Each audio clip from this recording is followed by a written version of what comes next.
The world is all into coaching CEOs right now. There's Right. masterminds like, Dan Sullivan, Strategic Coach, Genius Network, Vistage, EO. I mean, unending, right? How many masterminds do you know for COOs? The other thing is, a great CEO, visionary will say, yeah, sure, get yourself coaching. Now, the problem is that 90% of the coaches that are out there are executive coaches that cater to visionary thinking.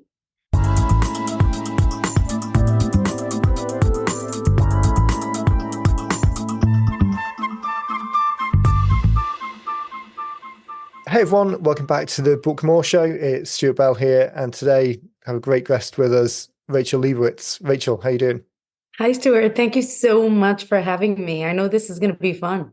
Yeah, I'm looking forward to it too. It's always interesting. The last week's show that I recorded was with a guy called Dave DePaula, who I know pretty well. We've had lots of conversations outside of just the book, but you and I haven't had a chance to catch up yet. So it's always interesting to kind of do the discovery at the same time that people are hearing about it on the show. So I'm interested to dive a little bit deeper.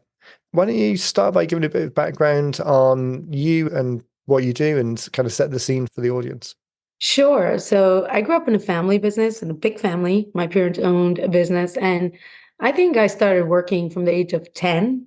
I was punching a time card, and I think by 12 or 13, I asked for a raise because, you got to ask for a raise. But the most important part of working in a family business was observing how employees acted very differently when the boss was around versus not. And then I decided to go for a degree in business behavioral science. Fast forward many years, my husband and I bought a company called Polycraft Industries. We print on flexible packaging and we grew our business very fast. But then we felt like the wheels were falling off the bus. And I complained to anybody that would listen. That's when a friend told us about the EOS. So that's the entrepreneurial operating system that you implement in your business. And it helps you get clarity around your vision, accountability, and a healthy culture. So we implemented EOS. I really wanted to be the implementer, but then we were like, you can't be a dentist on your own teeth, right? So, because that's really behavioral science. So about 3 years in, we hired somebody else to do it for us. 3 years in, my husband comes home and he's like, our life got to a point where we actually have more time. We're enjoying life. We're not feeling overwhelmed by the business. Why don't you go and become an implementer? And so I took him seriously and I went and I did it. I've learned since then that you never take visionaries very seriously. But that process, I discovered that I'm a visionary too. But when I looked at all my clients, I saw all these similarities. And I was like, gosh, this feels like they all have compulsive personalities.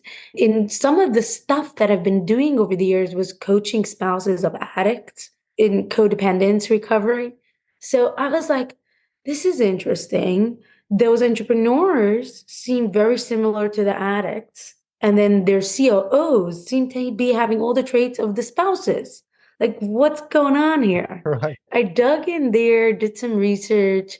Huge fan of Dr. Douglas Brackman's book, Driven. Have you read the book Driven? No, but I'm adding it to the list now. You better add it to the list. So, Dr. Douglas writes in his introduction and he expounds in his book about people that are driven have a genetic mutation.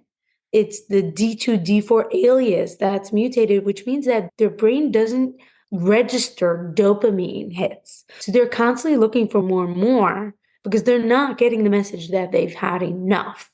Right. Does that like make sense for you with driven people? Yeah. And without turning this into a therapy session, then there's a number of things. So I've got two hats. I see myself as the visionary implementer on 90-minute books because the initial idea we were delivering to Dean's clients as part of new information, which is Dean's business. But I wanted to spin it out into a separate company because I saw the potential and the scope. So for 90-minute books, I kind of see myself as that visionary implementer side, but my natural background and tendency is as an implementer. And on the new information side, so the kind of other hat that I wear is running the operations on for Dean on the new information side. And the way you've described that relationship and those tendencies is almost identical. So yeah, that definitely resonates. Yeah, the thing with the visionaries is like they have a moving goalpost. So it's like if they wanted 10 million, they want 20. And then when they reach about 17, they're like, what, 20? We want 50. Enough is never enough. They live in what's called a narcissistic fantasy, which is this fantasy of when I will get that, I will be happy, I will be content. And then they get close to that, and then they realize contentment is not there and they push it. It's not a bad thing if it's managed well. That's what the great innovators in our world are, like Elon Musk and all those great driven entrepreneurs, right? But what happens is they leave these big trails of smoke behind them because they view anybody that's coming in the way of their goal as a threat. And they have big personalities, they have strong personalities, and they mow them down. So suddenly we see COOs that have been so strong and confident, losing their confidence and shrinking in their seats. They start being yes people. They start not being able to challenge a visionary, pushing back. They start losing their sense of self, forgetting what their passions are. They start becoming resentful and lonely. And I'm seeing this again and again. It's like an epidemic that nobody's talking about. So then I said, what if I took all those tools of healing and confidence from codependence and I brought it into the business world and I helped COOs level up? Because, at the end of the day, anybody that's in a relationship doesn't want to be in a relationship with somebody that is needy, doubting themselves, and burned, right? Right. You want somebody that's assertive, decisive, and discerning. And I always tell COOs that they have to get a little bit of ADD. And it's not the visionary type of ADD. It's Right. it's assertiveness, decisive, and discernment. So this leads to I am an EOS implementer right now. I am the founder of Empowered COO, so I help COOs get out of that rut. And I also opened something called the Driven Spouse Forum, and that's a forum for spouses of driven entrepreneurs because it's really all and the same at the end. We're Right. dealing with the same, what I call relationship math. And this is the relationship math of having a driven visionary and anybody that they attract falling into that codependence trap. It's interesting that bridge between, regardless of what the relationship is, but the relationships are to a varying degree suffering from the same psychological challenges. Do you know anyone else that has made that connection? I mean, geez, I'm 48. I've been in this world for like 15 years, and it's the first time I've ever heard anyone make those connections in that way. Do you know of anyone else teaching things in a similar way, or is this a pretty unique and novel approach? In the business world, I have not seen anybody address codependence in the business workplace. I have a great friend, Christy Clayton, and she's the founder of the FIM community, Female Integrator Mastermind, and FIM Okay. Summit. And she's coming out with her own book. And we talk a lot and we have a lot of similarities. Her experience is coming from pure experience. Right. Mine is coming from the background of codependence. So I made that psychological connection, but I don't know anybody else that actually made that psychological connection. Yeah. I think the experience that you bring to it, having traveled through journeys and seeing those real life examples in lots of different situations, again, it just helps you fill in the gaps between the kind of academic work that you've done and the experience that other people see and your personal experience. Real interesting way of bringing it together. I'm trying not to make this too much of a personal conversation because lots of questions are jumping to mind, but it's all about our particular situation. Coming to it from an EOS perspective, the idea that that relationship between visionaries and implementers and the dynamic, the EOS model, we don't have EOS in the business, but I'm pretty familiar with it. We've got a number of friends and clients who are in that world. That relationship is relatively structured and framework based. Does that allow for bringing in this personal dynamic into that framework? Is there a very close correlation with the people who naturally gravitate towards EOS and those who would also recognize the psychological challenges? And then there's an appetite for those people to address them? Or is it more that those people who are looking for frameworks and the answers are still a little bit type A focused in that structural, and this is drifting across into an area that they're either not willing to or not yet able to address. What's your experience with people's receptiveness to how to So get this sorted out? first one, I want to create some clarity. So there's visionaries, and then there's integrators. It's not Oh, implementers are the people like me, like I'm a coach that comes in. Sometimes integrators are self-implementing. So you can go and implement alone EOS in your business.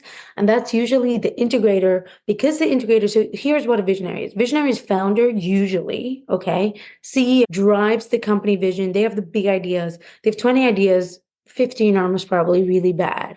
Okay. right, Really good. They are low on follow through. They're high on quick start. Like if your audience knows about Colby, visionaries are high on quick start. They just start projects, but they never finish. Integrators are usually high on follow through. They don't have that need to constantly do something different and move, worlds and all of that. They're very good. They're very logical. So what happens is, I would say like there is a plenty of the world that have some of integrator capabilities. What happens is, what I realize is you get in the room as an implementer and you're like, who wants to be integrator? And there's this one person that raises their hand.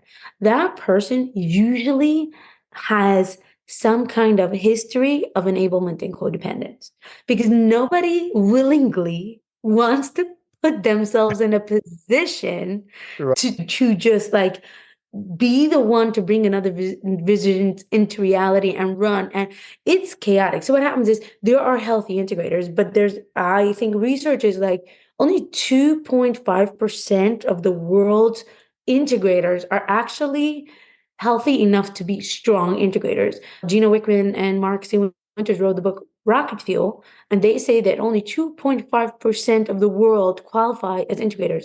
Why is that? Because of all the people that have high follow through, only 2.5% are assertive, decisive, and discerning. So, mm, what that means is integrators often get crushed by the visionary. The visionary is like, I'm telling you the sky is purple today. And they're like, no, it's not purple. And they're like, I'm telling you it's purple. And then the integrator is like, fine, it's purple, right? That is not a strong integrator. A strong integrator would go and say, you think the sky is purple? Show me evidence. Let's go outside together. Right. right, And then like, oh, that looks purple to you. That's interesting. To me, it looks blue. What happens? So to be able to take a visionary's idea and bring self-awareness back to the visionary, because somebody that is in that narcissistic fantasy, they're running after a goal, has very little self-awareness. They don't see themselves. They don't see the words. They talk so fast, things come so fast. They don't remember what they say. They don't even like it doesn't mean that much to them. But if you put it back in their plate, they now have to think. So right, when I sit with teams, and the visionary is like, yeah, we can double our company by next year. Integrator says, it's not possible. I said, I teach an integrator, that is not the way to bring logic to the visionary. You got to talk to the visionary in the visionary's language. So you talk to the visionary, you say, help me understand, how do we double? And he's going to say, well, if we do XYZ, then if we open up a whole new division and we buy 10 new trucks, then we should be able to double. So then I'm like, okay, so how long does it take to get 10 new trucks? Well, last time it took us about 5 months. How many people do we need per truck? How long does it take to hire each person? And then suddenly they're like, oh, this doesn't make sense, right? right, And then they're like, I don't think we can double, but we can definitely grow 20%. And then everybody's like, yeah, right. well, you can grow 20%. We get on board. Yeah, yeah.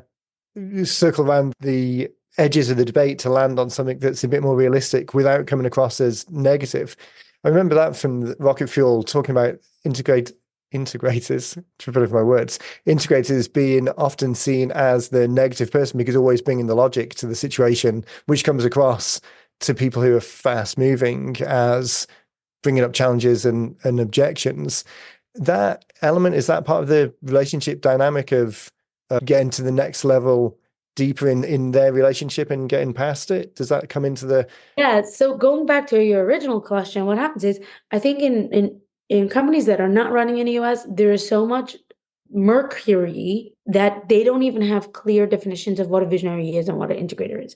Once you create that clarity around visionary integrator, then the integrator can suddenly fall into this codependence trap because they still don't have clarity on what the real healthy looks like. As EOS implementers, we help our clients get three things: vision, traction, and healthy. Healthy is literally emotional intelligence, right? So what happens is what you're talking about, integrators are seen as negative. That's because they're not exercising the ability to become the visionary's best friend, to show them how they are not an obstacle, but they are there Right. to help them and bring their visions into reality. If you, as an integrator, are constantly saying no, you are seen as a threat. If you say yes and or help me understand, I say in my book I'm writing about that, and I say no is a cop out. No is when your child says, "Can I have a lolly?" And you say no. Yes, and is your child says, "I want a lolly." You say, "I wish I can give you a lolly, but it's 12 o'clock at night and you don't want holes in your teeth," right? And then the child's like, "No, that's a bad idea." Now you're a hero. Now he goes to school and tells all his friends, "My mom is so smart." Right. Yeah, yeah.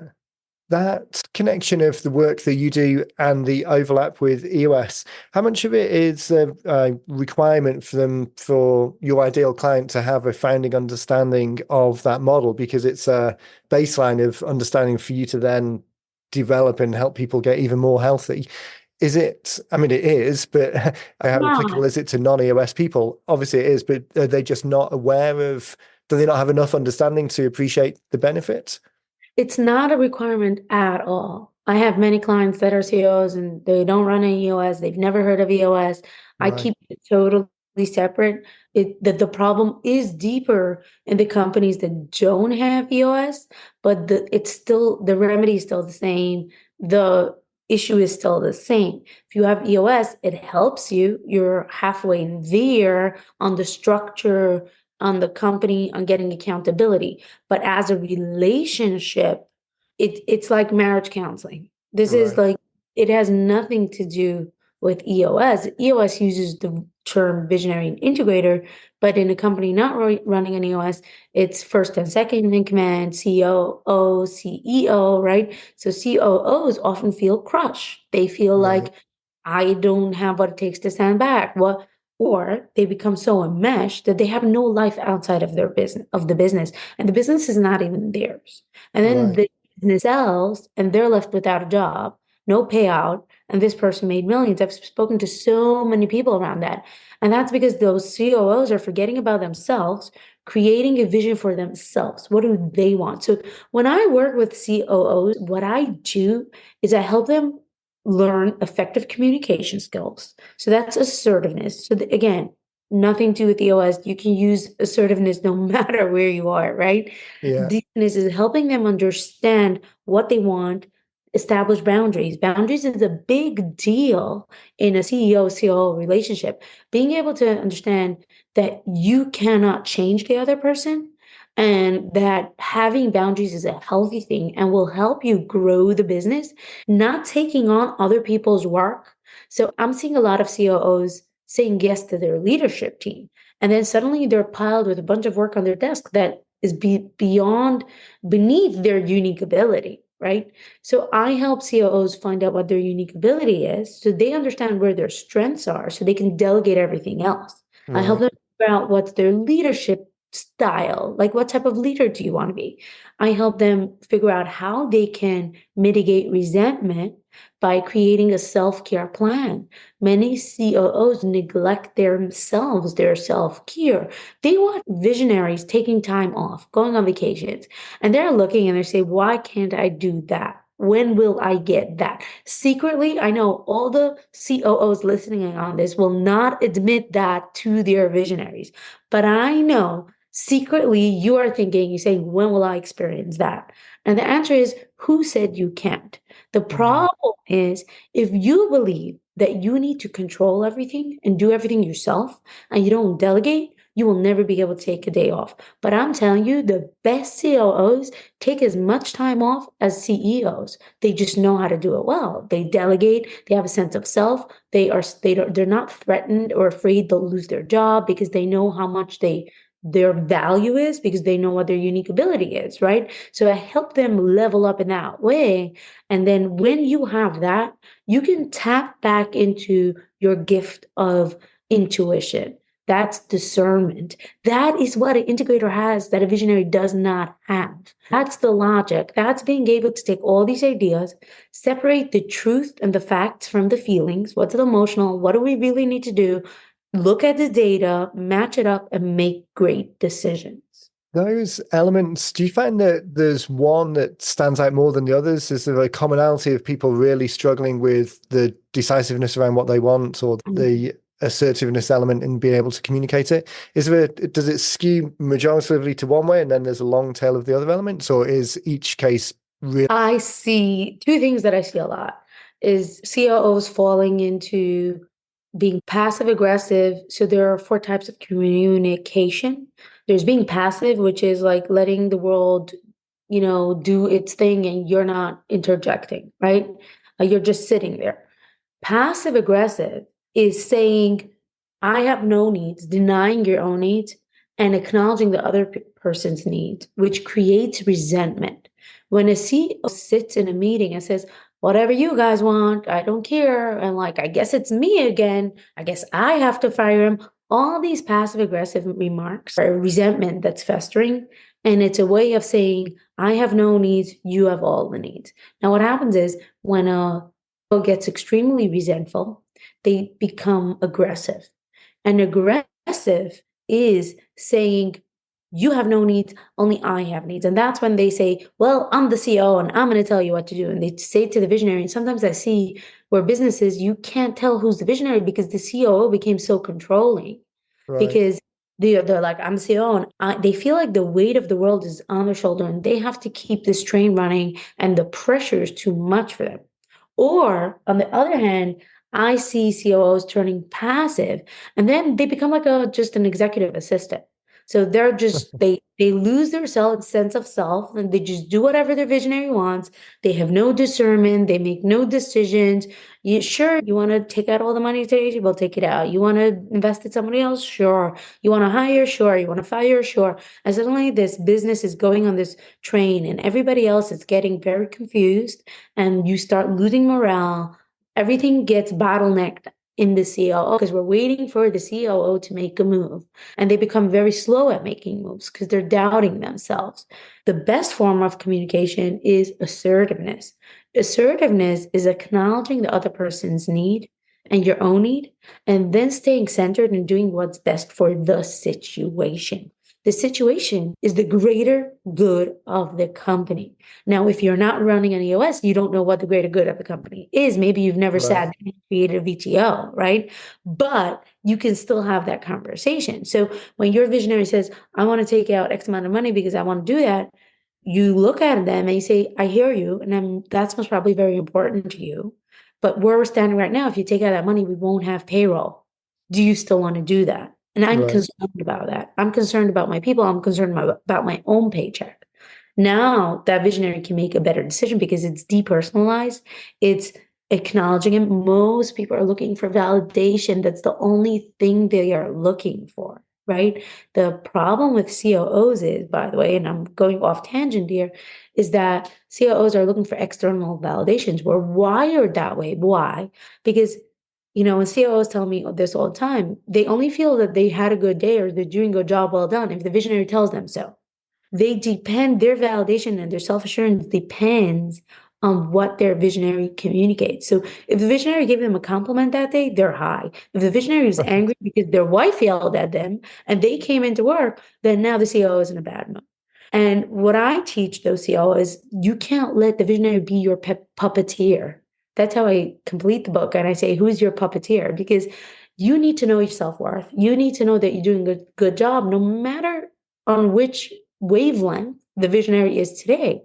And if you have the right systems in place, then you can have data to back up and know that you're doing a great job, right? If you have a scorecard, if you have accountability, if your rocks are being met and your goals, then you shouldn't be doubting yourself, right? So that's the number one thing that I see that CEOs fall into this passive aggressive or passive trap.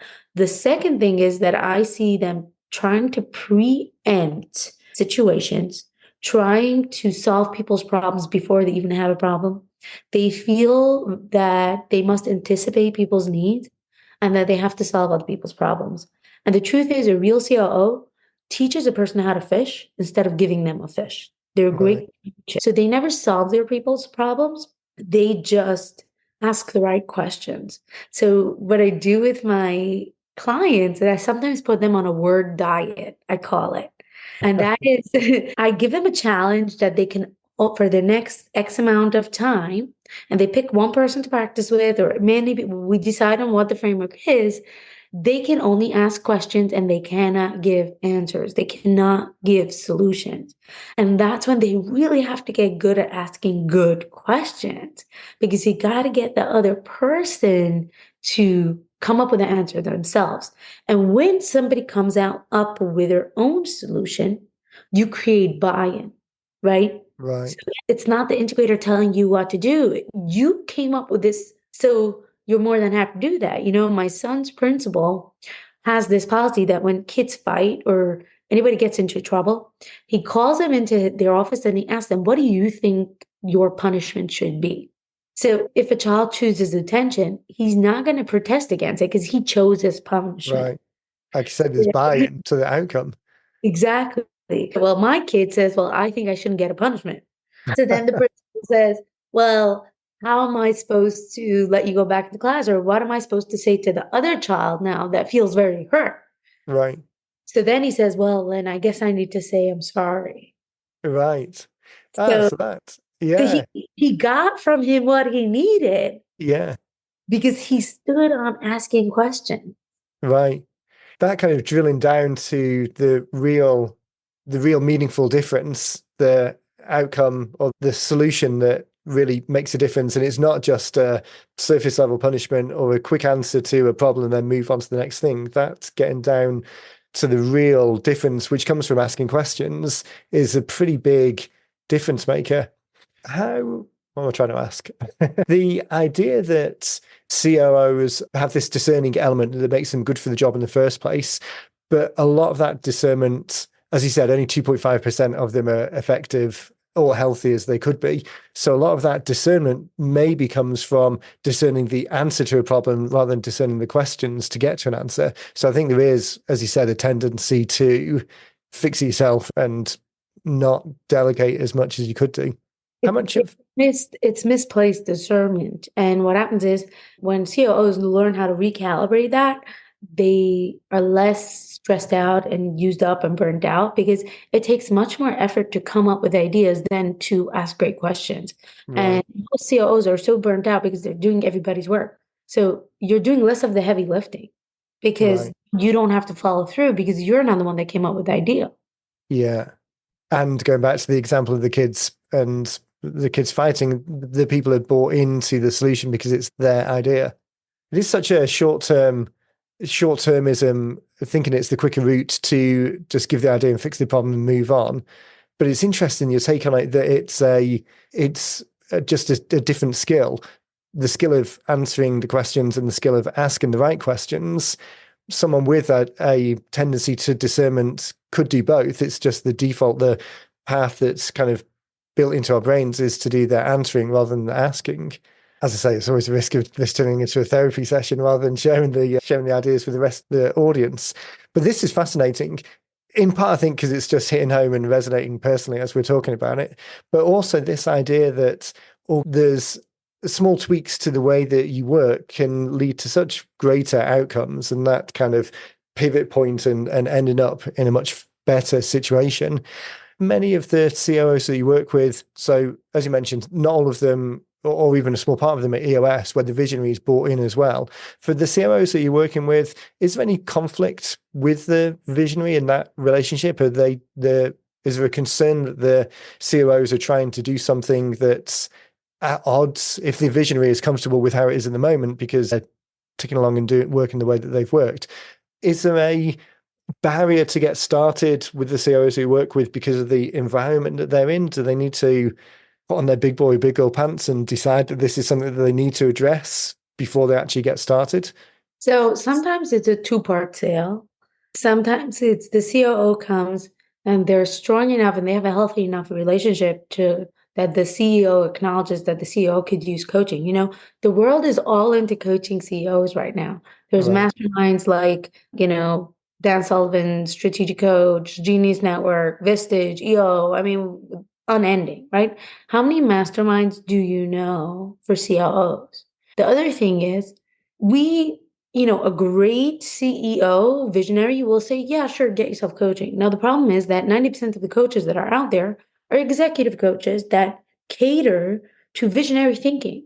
They've Right. not cracked the code of the wiring of a COO is very different.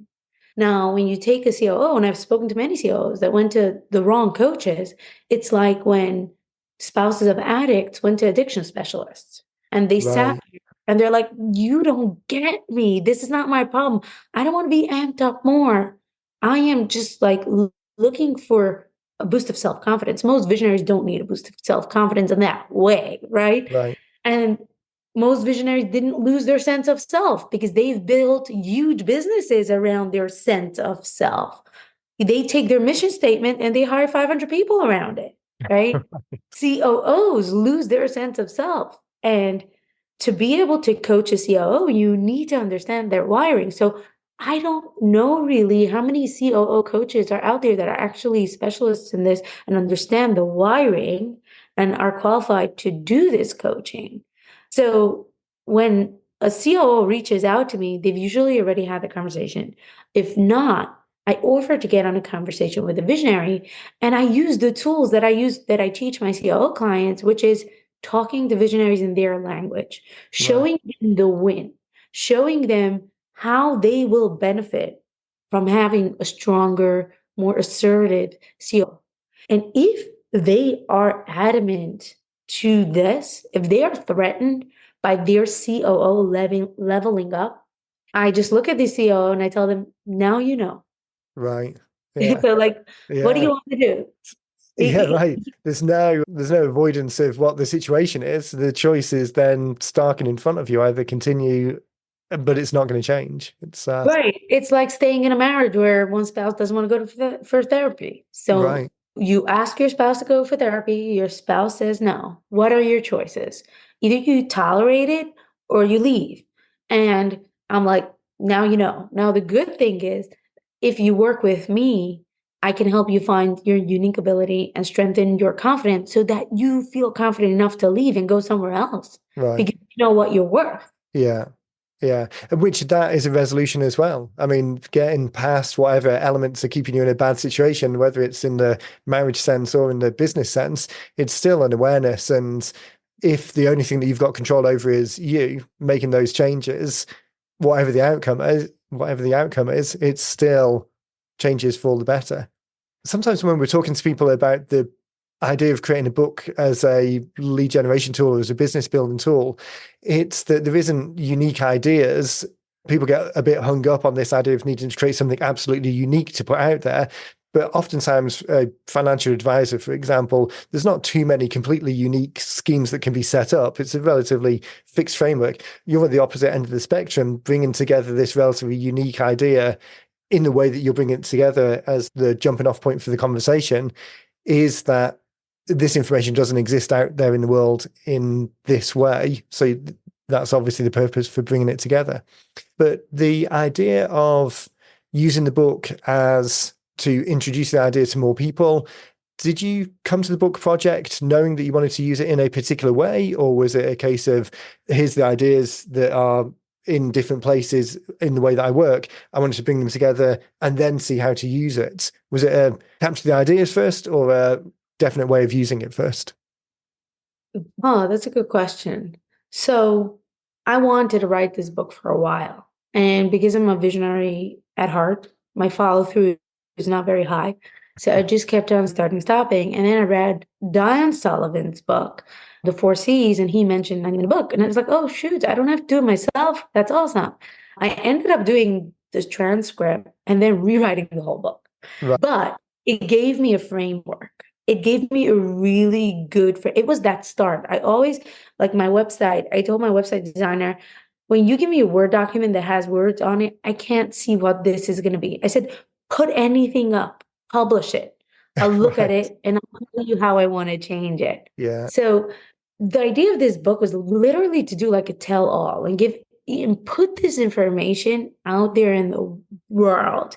Working with 90-minute book gave me this idea of like, hey, this is lead generation, create outcomes, create three, what do you call it? Calls to Yeah. action. Yeah. It, Yeah. that wasn't originally my plan to create the call to action. I figured like I'll put that book out there. I'll talk about it to people that I know on, social media, and people will buy the book, but I didn't connect it to lead generation. So then the book got stalled a little longer because I had to go set up a website and get everything in place so that when the book publishes, it does lead to somewhere. So now I'm Right. super excited.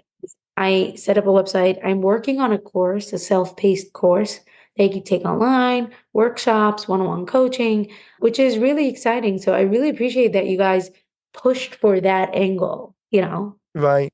It does give it, we talk a lot about the idea of traditional books versus conversation starting books, and they have 90% of the benefits cross over in terms of authority and credibility and putting the idea out there. But the downside to traditional books is that model is the book is the product and the whole world is around book sales and the book being the thing. Whereas for the rest of us, real business owners, where the conversation is the outcome, the conversation is the thing that we're trying to get to. And the book is just a mechanism, a very effective mechanism for starting that conversation. So it's just those little switches that change 5% maybe of the content, but at least it leads people in a path to help them get to that next step, which ultimately leads to jumping on a call or whatever the discovery step is.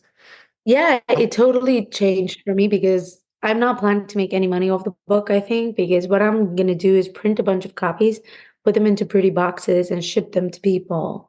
Right. And it's a good gift to give to people. It's a good thing to bring to shows. It's the business card. Yeah, exactly. And those models, if you've got, we talk sometimes about invisible audiences versus visible audiences. So, invisible audiences, it's difficult to buy a list of people with knee pain because that list just doesn't exist in that way. But it is possible to get a list of COOs. So, the book exists now. You can change the format of it, do hardcover versions, put those in a box. If you were trying to target like lionfish, some individual specific people, the opportunity to do that now that it exists, changing the format, changing the context in which you use it, there's a lot more opportunity now that it exists. One question, I know that we're running up on time. It's turning into a standing joke at the end of all these podcasts. I say how quick time goes, but it always catches me out. One question, and again, probably from a personal perspective, the integrator personality type of the element of kind of fact-based discernment, however good that is, and the visionary personality type of really driving something forwards, almost to the exclusion of logic or sense, at the extremes of both of them. Do you have any advice for someone who is naturally in that integrator space? That's the thought process, but is also responsible for the visionary side of driving an idea forward and is very on board with the idea, has the vision. But you were talking about the having a different definition of ADD, but what are the elements of the visionary that are useful for a integrator based organization more than a visionary based organization? Okay, so why do you think you need to change anything? Well, okay. So our organization, the example is me. So our organization is the product that we've got, I think, is very good because it sits in the nice sweet spot of very effective and not getting too carried away in the bestseller BS of something that's not really effective. We've been doing this for 13 years now. There are a number of competitors around. That external view first and internal view second, I think my natural head is the other way around, internal first and external second, which is great from an operational point of view. But I mean, that has its limit. There still needs to be more push on the outside. So, very selfishly, I'm saying, how many times do I have to tap myself on this part of my head to get into switching into more of that external, that visionary, forget about the operational side and into the driven side? Is it that the business is not growing fast enough? Yeah, I think there's two elements. One, it's the generally the growth, and two, it's almost a little bit of the when we started this, we were the only game in town at this end, this part of the spectrum, but now there's lots of people doing it in a more external way. Now, operationally, I don't know It whether it looks is better or not, but still, whether or not there is a problem externally, I think that I feel that there is a problem internally, that my natural tendency, if I get to the end of the day and didn't have the reminder to do something external, I would have focused all internally. So there seems to be a visionary trait that I'm missing that would be good to pick up on. I'm guessing that I'm not alone in that. I know. Okay, so I get it. I hear you. So this is what I sometimes see, that people that have more integrated traits, their businesses don't grow that fast because you want an insurance policy for every step you're going to take. Right, You're more afraid, you're more risk averse. And then when I sit with these teams, what happens is something I observed is visionary goes and says, I want to make 10 million the next 2 years. Integrator says, that's not possible because they're looking from where they go today. The visionary looks where I want to be, and then they work their way back. So being more visionary is saying, when I sit with teams and I want to set their goals, they're like, why don't we set 90-day goals before a 10-year goal?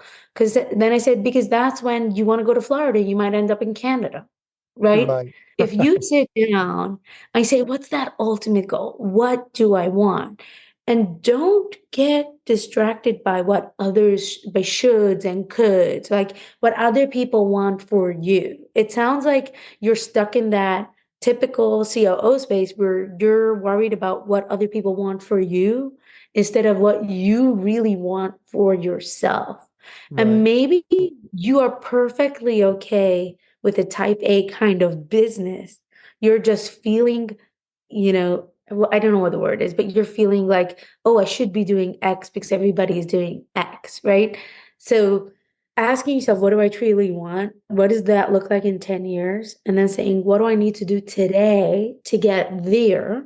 Gets you more of that external view. If you're right, saying I want 1 million viewers in 10 years, great. What do you have to do today? So you're going to have to start talking to different types of people and doing different types of activities because it changes your trajectory. And that's the difference between COOs and visionaries. And now a CEO asked me, how do visionaries take so much risk? And the answer is, by the time they take that risk, they've mitigated all the other risk. So visionaries make calculations and decisions so fast that when they decide that they're going to jump in, what looks like a risk for you is already a mitigated risk for them because they've right, calculated all the possible outcomes.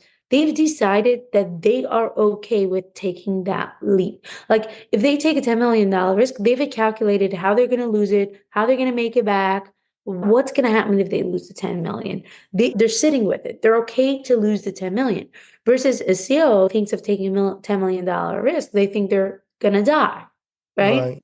Yeah, So yeah. maybe Yeah, that's an interesting thought. That idea of there's so many ideas and on to the next, that the mitigation is almost that the next idea has popped in and is already crowding for space. Yeah, that's an interesting way of looking at it.